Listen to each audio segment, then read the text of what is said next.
بسم اللہ الرحمن الرحیم ایاک نعبد و ایاک نستعین۔ میرے پاکستانیوں، کل ڈاکٹر یاسمین جو کور کمانڈر کے اوپر حملہ ہوا تھا، جو گھر جلایا گیا تھا، اس کیس میں بری ہو گئی ہیں۔ عدالت نے ان کو بے قصور قرار دے دیا گیا ہے۔ اب ڈاکٹر یاسمین ہماری سینٹرل پنجاب کی پریزیڈنٹ ہیں۔ سینٹرل پنجاب کی پریزیڈنٹ جب بری ہو جاتی ہیں تو اس کا مطلب کہ یہ پارٹی پالیسی نہیں تھی، یہ جو جلائے گئے ہیں، وہ جو گھر جلایا گیا اور جدھر بھی 3-4 جگہ اور جو جگہیں جلائی گئی ہیں، یہ پارٹی پالیسی نہیں تھی، کیونکہ ڈاکٹر یاسمین تو پریزیڈنٹ ہوتے ہوئے انہوں نے پارٹی پالیسی بتانی تھی نا کیا ہے۔ تو جب وہ بری ہو گئی اور وہ ان کی ویڈیو چل رہی ہے، یوٹیوب پہ چلے جائیں، وہ بار بار کہہ رہی ہیں کہ آپ نے اندر نہیں جانا، لاؤڈ سپیکر پہ کہہ رہی ہیں اندر نہیں جانا۔ تو اس سے اب آگے سوالات اٹھ جاتے ہیں کہ کیا یہ جو لوگوں کو اندر ڈالا گیا، 10,000 سے زیادہ لوگ جیلوں میں ہیں، کیا یہ ایک پری پلان ایک منصوبہ بنا ہوا تھا کہ اس کی آڑ لے کے یہ جو کور کمانڈر کا گھر ہے اور یہ جو اور جگہوں پہ آگے لگی ہیں، ان کی آڑ لے کے ساری پارٹی کو بین کرنا تھا؟ ساری پارٹی کے اوپر جس طرح کا اس وقت ظلم و تشدد کیا جا رہا ہے، کیا یہ پہلے سے پلان تھا؟ اب تو یہ سامنے آ رہا ہے، یہ تو اب واضح ہو گیا ہے کہ اس کا مطلب کہ جو بھی کوئی کر رہا تھا وہ پارٹی پالیسی نہیں تھی، نہیں تو ڈاکٹر یاسمین بری نہ ہوتی۔ اور میرا 27 سال کی پولیٹکس میں چیلنج کرتا ہوں کہ کہیں بھی آپ جا کے مجھے یہ بتا دیں کہ میں نے کہا ہو کہ قانون سے باہر جانا ہے۔ پرامن احتجاج، دھرنا کرنا، لانگ مارچ کرنا، جب تک وہ پرامن رہے، یہ ہمارا حق ہے، یہ میرا آئین، میری کانسٹیٹیوشن مجھے یہ حق دیتی ہے اور یہ سب کو پاکستانیوں کو دیتی ہے۔ 3 لانگ مارچز ہمارے خلاف کی گئی، 3۔ بتائیں کتنی FIR کٹی، کتنے لوگوں کو کتنوں کے گھروں میں گھس کے ان کے دروازے توڑ کے اندر جا کے لوگوں کو جیلوں میں ڈالا گیا، کتنوں کی مار پٹائی کی گئی، کتنوں کے اوپر ٹیئر گیسنگ کی گئی۔ اور مجھے یہ بتائیں کہ اب جو ہمارے لوگوں کو اندر ڈالا ہوا ہے، کیا کوئی اس کے اوپر انڈیپینڈنٹ انکوائری ہوگی یا نہیں ہوگی؟ دیکھیں، یہ ہو ہی نہیں سکتا، یہ دنیا کا قانون نہیں ہے کہ آپ ہی جج کریں، آپ ہی فیصلہ کریں سزا اور آپ سزا دے دیں، جج، جوری، ایکسیکیوشنر۔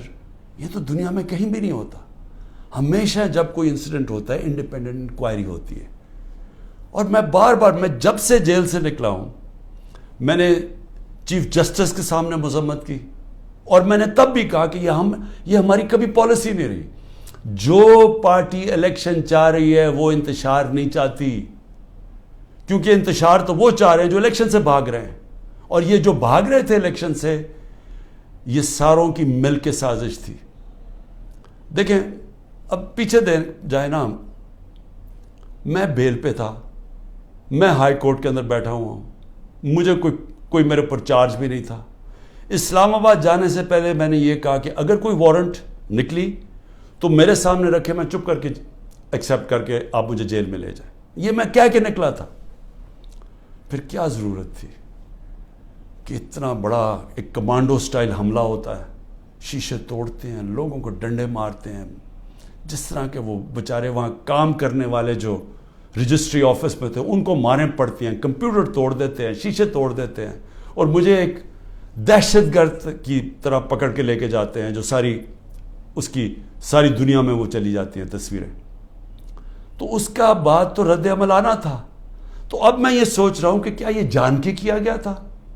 کیونکہ مجھے آرام سے بھی پکڑ سکتے تھے، مجھے پولیس بھی پکڑ سکتی تھی، میں ہائی کورٹ سے باہر نکلتا تب بھی پکڑ سکتے تھے، میرے ساتھ تو کوئی لوگ ہی نہیں تھے۔ تو کیا وہ سارا کچھ کرنا، وہ مار دھاڑ کرنا، کیا یہ منصوبے کا حصہ تھا؟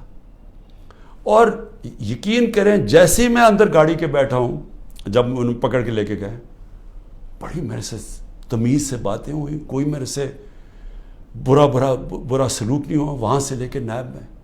تو کیا یہ دکھانے کے لیے سب کچھ تھا جس کا رد عمل آیا اور وہ پہلے سے پلان کیا ہوا تھا، یہ جو سب کچھ ہوا ہے.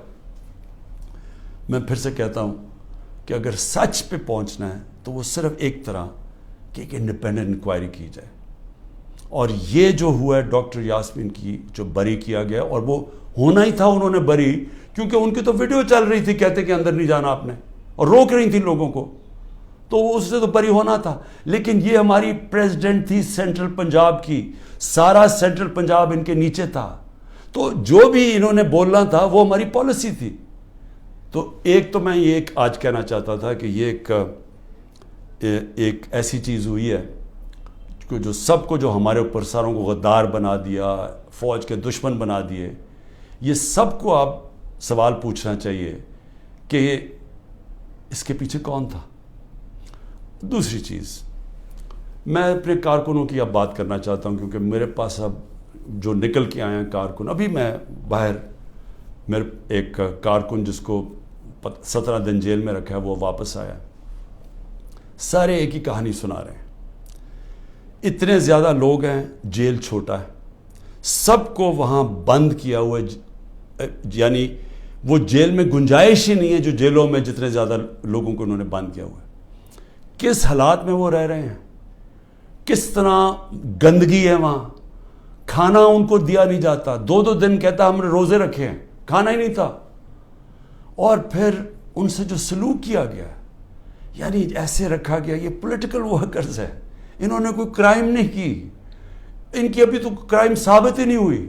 اور پھر وہ بتاتے ہیں ہم جاتے تھے ادھر عدالت میں، وہاں سے نکلتے تھے دوسرے کیس پہ اندر ڈال دیا. اب یہ جو آدمی نکلا ہے، یہ صرف یہ کوئی 40 لوگ رہا ہوئے ہیں، 40 میں سے 7-8 نکلے ہیں، باقیوں کو پھر جیلوں میں ڈال دیا. تو یہ مجھے بتائیے کون سا قانون ہے آج پاکستان میں؟ میں یہ سوال پوچھتا ہوں کہ جو بھی آج حکمرانی کر رہے ہیں، کیا ان کو اندازہ ہے کہ یہ پاکستان کو کتنا نقصان پہنچایا جا رہا ہے؟ ٹھیک ہے، تحریک انصاف کو کمزور کیا جا رہا ہے، توڑا جا رہا ہے، لوگوں کو دھمکیاں دے کے چھڑوائی جا رہی ہے پارٹی، گھروں میں گھس جاتے ہیں، اگر وہ نہیں ملتے تو ان کے جاننے والے یعنی خاندان کے لوگوں کو پکڑ کے لے جاتے ہیں. اگر وہاں کوئی گھر میں کوئی نہیں ہے تو ان کے پھر جو رشتہ دار کہیں رہ رہے ہیں، بہنیں رہ رہی ہیں، ان کے اوپر پیچھے پڑ جاتے ہیں، ان کو اٹھا کے لے جاتے ہیں. پھر بزنسز تباہ کر رہے ہیں، جو حماد اظہر کی فیکٹری بند کر دی ہے. اور بھی میں سب کا بتاؤں کہ جن کے ہمارے جن کے کاروبار تھے، کاروبار بند کر دیے. عاطف خان کا کاروبار، 100 سے زیادہ لوگ وہاں کام کرتے تھے، وہ بند کر دیا. وہ ایکسپورٹ کرتے تھے چیزیں، وہ رہ گئی بیچ میں. تو یہ جو کیا جا رہا ہے، میں پھر سے یہ سوال پوچھتا ہوں کہ ہم جا کدھر رہے ہیں؟ یعنی اس سے اچیو کیا ہوگا؟ تحریک انصاف کمزور ہو گئی، تحریک انصاف اتنی کمزور ہوگی کہ وہ الیکشن لڑنے کے قابل نہیں ہوگی. ملٹری کورٹس سیٹ اپ کیے ہیں ایک ہی وجہ سے کہ میرے کوئی بھی کیس کے اندر مجھے سزا نہیں ہو سکتی. سارے میں نے وکیلوں کے ساتھ سارے بوگس کیسز ہیں، تو آخر میں ملٹری کورٹ میں سزا دیں گے. یہ کھولے اس لیے کہ عمران خان کو سزا دی، چلیں جی میں جیل میں چلا گیا. اب آگے چلیں گے، اس کے بعد کیا ہوگا؟ اس کے بعد پوچھنے کی بات یہ کہ کیا پاکستان جو تیزی سے اس دلدل میں پھنستا جا رہا ہے، اس میں نکل جائے گا؟ کیا ہماری معیشت جو اس وقت کبھی اتنے برے حالات میں نہیں تھے جو آج ہے، کیا یہ جو مہنگائی پاکستان کی تاریخ میں سب سے زیادہ 12.4% تھی جب ہم اقتدار میں تھے 1 سال پہلے، آج وہ 38% پہ پہنچ گئی ہے. یعنی لوگوں کو تنخواہ دار طبقے کے لیے اب وہ عذاب آ گیا ہے اور آتا جائے گا. بجلی کے بل نہیں دیے جائیں گے ان سے، ان کو گھر میں جو کھانے پینے کی چیزیں ہیں جس کو سینسٹیو پرائز انڈیکس ہے، یہ 38% ہے، وہ 45% پہ پہنچا ہوا ہے. یعنی جو گھر کی کھانے پینے کی چیزیں، جو عام کچن آئٹمز ہیں، جو بجلی وغیرہ ہے، تو کیا یہ ٹھیک ہو جائے گا اس سے؟ کیا مجھے کوئی یہ آج بتا دے کہ تحریک انصاف چلے الیکشن بھی ہار گئی، کیا یہی لوگ آئیں گے نا واپس جو ابھی اقتدار میں بیٹھے ہوئے ہیں؟ تو انہوں نے تو 1 سال میں ملک کو تباہی بیڑا غرق کر کے رکھ دیا. یہ جو اب تو جو فیکٹس اور سٹیٹسٹکس ہیں، اعداد و شمار، یہ تو چھپتے نہیں ہیں. یہ تو آپ سیدھی طرح پاکستان کی وہ اکنامک سروے دیکھ لیں، اس میں تماشا دیکھ لیں کہ کیا ہوا ہے. کہاں 2 سال ایوریج اوسط جو ہماری اکانومی بڑھ رہی تھی وہ 6% تھی. 6% کا مطلب یہ ہے کہ پاکستان کی تاریخ میں یہ وہ 2 سال تھے جدھر سب سے زیادہ معیشت اوپر جا رہی تھی. اور میں یاد کرا دوں جو پچھلی دوروں میں جب ایسے گئی ہے تو امریکی ڈالر آ رہے تھے. ایوب خان کے دور میں سیٹوں اور سینٹوں کا پیکٹ تھا, ہم ان کے ساتھ ملے ہوئے تھے, ہمیں ڈالر آ رہے تھے. ضیاء الحق کے دور میں ہم افغان جہاد کا حصہ بنے تھے, تب بھی ڈالر آ رہے تھے. جنرل مشرف کے دور میں 1-2 سال جو ترقی ہوئی تھی وہ ہم وار آن ٹیرر میں ان کے ساتھ ملے ہوئے تھے, تب بھی ڈالر آ رہے تھے. یہ باہر سے ڈالرز آنے کے بغیر ملک میں 6% اوسط ہماری جو اکنامک گروتھ ہوئی, اور یہ ایک شعبے میں نہیں ہوئی. زرعی جو ہم نے چینجز کیے, جو انسینٹیوز دیے, 4.5% 17 سال کے بعد ہماری زرعی گروتھ ہوئی. ہماری جو لارج سکیل مینوفیکچرنگ تھی, جو اصل نوکریاں ہیں, وہ 17 سال کے بعد وہ اتنی تیزی سے بڑھ رہی تھی 10.4% پہ. تو جو انڈسٹری بھی بڑھ رہی تھی, ہماری زراعت بھی, جو پروڈکشن سینٹر سے بڑھ رہے تھے, پہلی دفعہ زور لگایا تھا ہم نے آئی ٹی کے اوپر, ٹیکنالوجی کے اوپر, جو 75% اس کی ایکسپورٹس بڑھ گئی تھیں, اور آگے انہوں نے اور آگے جا رہا تھا. بیرون ملک سے اوورسیز پاکستانی پیسہ بھیج رہے تھے. روشن ڈیجیٹل اکاؤنٹ میں $5 ارب آ چکا تھا, اور 1.5 سال کے اندر, اور تیزی سے بڑھ رہا تھا. یعنی بیرون ملک پاکستانی کا پیسہ آنا شروع ہو گیا تھا.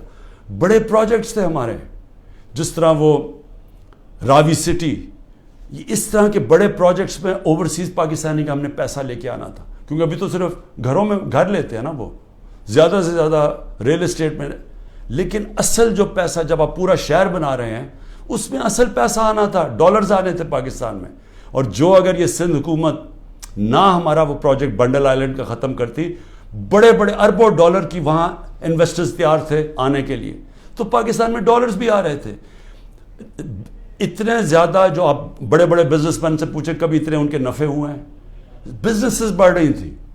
تو ملک جب ترقی کر رہا تھا, اس کو جب اب یہاں پہنچایا ہے, اور ان لوگوں نے آ کے آج تباہی کے کنارے پہ کھڑا کر دیا ہے. نہ باہر سے انویسٹمنٹ آ رہی ہے, نہ کوئی پیسہ آ رہا ہے, نہ باہر سے کسی کو اعتماد ہے, نہ اندر سے. تو کیا انہوں نے ان کو اب آگے لے جا کے ملک ٹھیک کرنا ہے؟ تو میرا سوال 2 اور ہیں کہ ملک تو تب ٹھیک ہوگا جب رول آف لا ہوگا. جب تک ملک میں قانون کی حکمرانی نہیں آتی, کبھی بھی اس ملک کے اندر خوشحالی نہیں آئے گی, انویسٹمنٹ نہیں آئے گی. تو یہ تو ہم دوسری طرف چلے گئے ہیں. ہماری عدلیہ نے ایک بڑا ایک پہلے ہمیشہ اقتدار کے ساتھ چلتی تھی.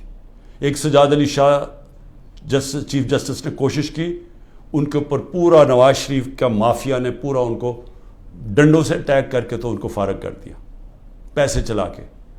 اس کے بعد ہماری عدلیہ کبھی آزاد نہیں تھی, یعنی کوشش بھی نہیں کی. پہلی دفعہ 2007 میں وکلا کی موومنٹ شروع ہوئی, چیف جسٹس کے ساتھ وکلا کھڑے ہوئے, آہستہ آہستہ قوم کھڑی ہوئی, اور پہلی دفعہ پاکستان میں امید ہوئی کہ ہماری عدلیہ آزاد ہو رہی ہے. اور عدلیہ نے اچھے فیصلے کیے, لوگوں کو اعتماد آنا شروع ہوا آہستہ آہستہ عدلیہ میں. وہ سارا کچھ آج تباہی کے کنارے پہ پھر سے پہنچ گیا. آج عدلیہ سہم گئی ہے, ان کو ڈرایا دھمکایا جا رہا ہے, ججز کو ٹیلی فونز کال جا رہی ہیں, ان کے اوپر ٹیپیں دکھائی جا رہی ہیں بلیک میل کے لیے, یا آپ کے ٹیپیں ہیں, یا آپ کے اوپر یہ کوئی کیسز بنائے ہوئے ہیں. وہ گھبرائے, سہمے ہوئے ہیں. جو ججز کا ہم نے حالات دیکھے ہیں, وہ اس مشکل حالات میں بھی پوری کوشش کر رہے ہیں کہ قانون کے ساتھ چلیں, لیکن ان کے اوپر وہ پریشر ڈالا جا رہا ہے کہ وہ کام کریں جو کہ سارا وقت ہماری عدلیہ کرتی ہے, طاقتور کے ساتھ چلے جائیں. اور پھر میڈیا کو جس طرح انہوں نے میڈیا کا منہ بند کیا ہے, اور جس طرح کی دھمکی دی گئی ہے. اور میں آج یہ پوچھنا چاہتا ہوں, وہ بڑے بڑے لوگ جو ہمارے دور پہ کہتے تھے کہ جی میڈیا کی آزادی کے اوپر ہم کوشش کر رہے ہیں وہ آزادی واپس لینے کے لیے, میں آج ان سے پوچھتا ہوں کہ آج وہ کدھر چلے گئے ہیں؟ آج کیوں نہیں آپ بول رہے؟ آج تو آپ کے اوپر وہ میڈیا کے اوپر کیا, یہ مارشل لاز کے اندر بھی نہیں ایسا تھا. مشرف کے مارشل لاء میں بالکل اس طرح کی پابندیاں نہیں لگی تھی. آپ دیکھ لیں مشرف کا ماشاءاللہ، یعنی میں اپوزیشن میں تھا، ہمیں پوری موقع ملتا تھا بولنے کا. آج تو نام بھی نہیں عمران خان کا کوئی لے سکتا، تحریک انصاف کا کوئی نمائندہ بھی نہیں جا سکتا. تو کدھر کی میڈیا کی آزادی؟ اور جمہوریت تو ہوتی ہے، جمہوریت کے پلر کیا ہوتے ہیں؟ سب سے پہلے فنڈامنٹل رائٹس پروٹیکٹ کرتی ہیں عدالتیں. جو ہمارے شہریوں کے فنڈامنٹل رائٹ ہے پرامن احتجاج کرنے کا، وہ ختم ہو گیا. ایک پولیٹیکل پارٹی کی اپنے جو ایکٹیویٹیز کرنے کے لیے جو اپنی جلسے کرتی ہیں، جلوس کرتی ہیں، وہ سب ختم ہو گئے ہیں. ایک پوری جو پارٹی 60 سے 70% پاکستان میں سب سے بڑی پارٹی ہے، اس کو بند کیا جا رہا ہے. اس کا مطلب جمہوریت ختم کی جا رہی ہے. عدالتوں کو دبایا جا رہا ہے، سپریم کورٹ کو تقسیم کیا ہوا ہے اور ان کو کمزور کیا گیا ہے. ان کے اوپر پریشر ڈالا ہوا ہے کہ وہ فیصلے نہ کریں، جمہوریت کے ساتھ نہ کھڑے ہوں. اور میڈیا کا وہ منہ بند کر دیا، جو کہ پھر اس کے بغیر تو جمہوریت چلتی نہیں آزاد میڈیا کے. تو آزادی رائے بھی ختم ہو گئی ہے. تو اب رہ کیا گیا ہے؟ اب رہ گیا ہے یہ کہ یا ہم چپ کر کے طاقت کی حکمرانی مان لیں اور اب جائیں اسی جو پہلے پاکستان پہلے جو ڈارک ایجز میں کہتا ہوں، جو ہمارے برے وقت تھے کہ جدھر ہم دنیا کے اندر ہمارا مذاق اڑتا تھا کہ جناب پاکستان میں تو ملٹری ڈکٹیٹرشپ، یہاں تو آزادی نہیں، جمہوریت. بار بار ہندوستان سارے فورمز پہ کہتا تھا کہ پاکستان میں جمہوریت ہی نہیں، ہم بات کس سے کریں. اور آج واپس اسی دور کی طرف جا رہے ہیں. یعنی جمہوریت کو جو تباہی کی طرف لے کے جا رہے ہیں، اس کا مطلب آزادی جا رہی ہے. حقیقی جمہوریت وہ ہوتی ہے، وہی حقیقی آزادی دیتی ہے، کیونکہ وہ آپ کے بنیادی حقوق کی حفاظت کرتی ہے، وہ انصاف دیتی ہے. طاقتور سے آپ کا نظام، آپ کا آئین آپ کو تحفظ دیتا ہے، لوگوں کو آزاد کر دیتا ہے. تو یہ تو پھر وہ واپس چلے گئے ہیں وہاں. یہاں تو کوئی آزادی نہیں ہے اب. یہاں تو ہر قسم کی آزادی پہ پابندی لگ گئی ہے. تو یہ آزادی کے اوپر پابندی نہیں لگی، یہ ملک کے فیوچر کے اوپر پابندی لگ گئی ہے. ملک اس دلدل میں سے نکلا گا کیسے؟ مجھے یہ بتائیں کہ ان کے پاس اب کیا فارمولا ہے. میں آپ کو بتاتا ہوں کیا فارمولا ہے. ایک ہی فارمولا ہے کہ پاکستان کے اندر رول آف لا قائم کریں. اس ملک کے اندر جب تک لوگوں کو، انویسٹرز کو، جو باہر سرمایہ کار ہیں، جو سب سے بڑی آپ کی طاقت اوورسیز پاکستانی ہیں، جب تک ان کو اعتماد نہیں ہوگا پاکستان کے جسٹس سسٹم پہ، انویسٹمنٹ نہیں آنے لگی اور سرمایہ کاری نہیں آئے گی، تو ہم تو ایسے کر کے بھیک مانگ کے کھڑے ہوں گے کہ جی کہیں سے کوئی ہمارا دوست ملک ہمیں پیسے ڈالرز دے دے. تو اصل تو ڈالرز آنے ہیں سرمایہ کاری سے. وہ تب آئیں گے جب ان کو اعتماد ہو پاکستان کے جسٹس سسٹم پہ. تو جب گورنمنٹ سپریم کورٹ اور آئین کے مطابق جو فیصلہ کرتا ہے کہ الیکشن ہونے ہیں 14 مئی کو، گورنمنٹ وہی نہیں مانتی، دھمکیاں دیتی ہے چیف جسٹس کو، اوپنلی کہتی ہے کہ ہم تمہارے فیصلے نہیں مانیں گے. تو اس ملک کے اندر کون اس ملک کے انصاف کے نظام کے اوپر اعتماد کرے گا؟ اور جو سرمایہ کار ہوتا ہے، جس نے محنت سے اپنا سرمایہ جمع کیا ہوتا ہے، وہ بہت گھبراتا ہے، بڑی جلدی گھبرا جاتا ہے. اس کو جب تک اعتماد نہیں ہوتا کہ میرا سرمایہ کو ایک ملک کا انصاف کا نظام تحفظ دے گا، میں جب بزنس کروں گا تو میرے پاس اگر فراڈ ہوا تو میرے پاس ایک جسٹس سسٹم ہے، وہ پروٹیکٹ کرے گا مجھے، وہ انویسٹمنٹ نہیں کرتا. الائن دبئی کے اندر، یو اے میں، ابھی مجھے وہاں سے ایک خبر آئی کہ پچھلے 8 مہینے کے اندر پاکستانیوں نے الائن میں اتنی انویسٹمنٹ کی ہے جو کہ انہوں نے 10 سال میں پاکستانیوں نے نہیں وہاں کی تھی. تو پاکستان کا تو سرمایہ باہر جا رہا ہے، باہر سے چھوڑیں کہ سرمایہ پاکستان آنا ہے. لوگوں کو تو امید کھو بیٹھے ہیں، وہ اپنا سرمایہ بھی بھیج رہے ہیں. اور جو ہمارا ہیومن کیپٹل ہے، یعنی جو ہمارے پروفیشنلز ہیں جن کو باہر نوکریاں مل سکتی ہیں، وہ چھوڑ کے جا رہے ہیں. تو آگے تو ہمارا امید ہی ختم ہو گئی ہے. تو یہ اگر سارا پلان ہے کہ کسی طرح یہ سب کچھ ہو رہا ہے تحریک انصاف کو ختم کرنے کے لیے، تو اس کے بعد آگے تو پلان بتائیں کہ ختم کر کے پھر کیا کرنا ہے. تو وہ تو کوئی نظر ہی نہیں آ رہا. ان کا تو کوئی روڈ میپ ہے نہ ان کے پاس تو ہوتا تو اب تک یہ ٹھیک کر چکے ہوتے ملک کو. تو یہ تو کسی کے نہ اسٹیبلشمنٹ کے پاس کوئی روڈ میپ ہے. تو یہ تو ہمیں اندھیرے میں لے کے جا رہے ہیں. اس لیے میں صرف اپنی قوم کو آج یہ کہنا چاہتا تھا کہ دیکھیں، دو راستے ہیں. فیصلہ ہم نے کرنا ہے کہ کیا ہم نے یہ ایک جنگل کے قانون کی طرف جانا ہے اور تباہی کی طرف اور اندھیرے کی طرف, یا ہم نے ساری قوم نے جد و جہد کرنی ہے آزادی کی طرف, رول آف لاء کی طرف, کانسٹیٹیوشن کی طرف, حقیقی جمہوریت کی طرف اور خوشحالی کی طرف. یہ دو راستے اب آ گئے, اور میں یہ امید رکھتا ہوں کہ جس طرح میں کھڑا ہوں اور اینڈ تک جب تک زندہ ہوں کھڑا رہوں گا, آپ نے بھی اس ملک کی حقیقی آزادی کے لیے کھڑے رہنا ہے. شکریہ.